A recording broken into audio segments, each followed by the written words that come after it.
Ang PACC po ay napakaliit na opisina, napakaliit ng kapangyarihan, pero ang puso para lumaban sa korupsyon sa pangunguna ng Pangulong Duterte, buwis buhay po kami noon.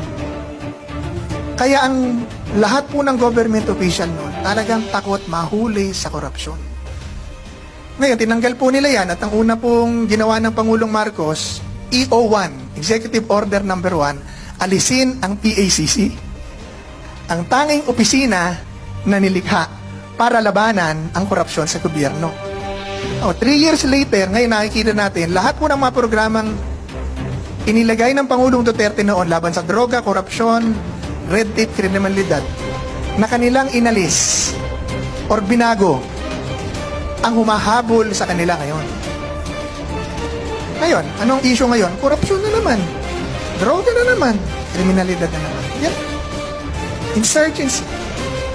Lahat nagbalikan. Dati, sabi nga ni General Esperon, paubos na ang mga komunista. Ngayon, buhay na naman ang mga komunista.